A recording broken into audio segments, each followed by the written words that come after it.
Did you know one of the greatest art robberies in human history did not happen in secret? It happened in front of witnesses, in broad daylight. In 1897, British soldiers entered the Benin Kingdom in West Africa. They burned a royal palace, killed innocent people, and stole more than 4,000 sacred artworks. This is the untold story of the Benin Bronzes, and how Africa's heritage was taken and scattered across the world. You are watching African History Archives. Stories they didn't want us to remember. Long before colonial armies arrived, Benin was not just a kingdom. It was a center of culture, trade, and advanced artistry. Located in what is now southern Nigeria, the Kingdom of Benin had kings known as Obas, and a palace decorated with bronze plaques, ivory carvings, and sacred sculptures. These artworks were not decorations. They were history books, carved in metal. Every piece told a story.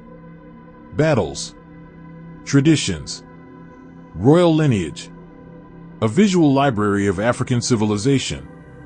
It began on January 1897.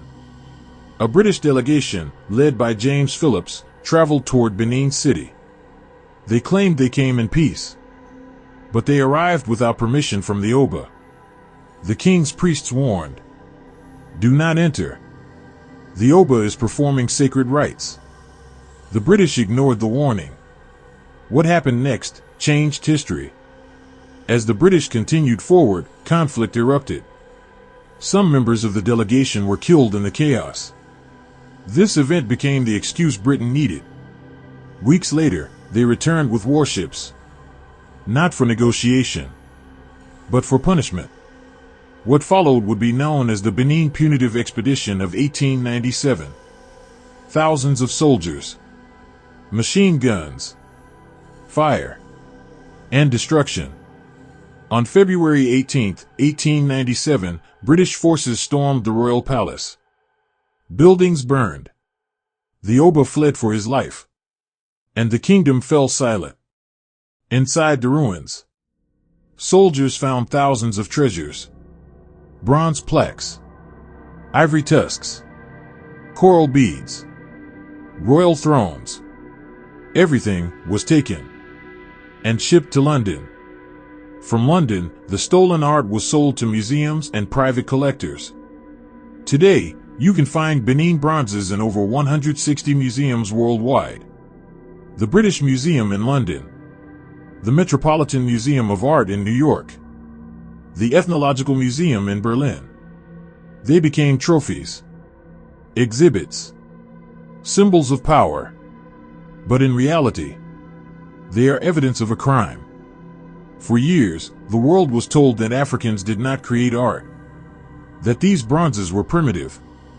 But the skill of the Benin Bronzes was so advanced, European scholars could not believe they were made in Africa. They even suggested Europeans taught them. But they were wrong. The bronzes were proof that Africa had kingdoms, technology, and culture long before colonization. Today, the descendants of Benin demand their heritage back. In 2022 and 2023, Germany agreed to return some pieces. Other countries are still refusing. The argument continues. Some claim museums are protecting the art. But how can you protect something you stole? The story of the Benin Bronzes is not just history. It is a question. Who has the right to tell Africa's story? The bronzes were more than art. They were memories, identity, home. And home is calling them back. So what do you think? Should the world return these stolen treasures? Or should they remain where they were taken? Let us know in the comments. And if you want more untold African stories, subscribe. This is African History Archives, reclaiming the past, one truth at a time.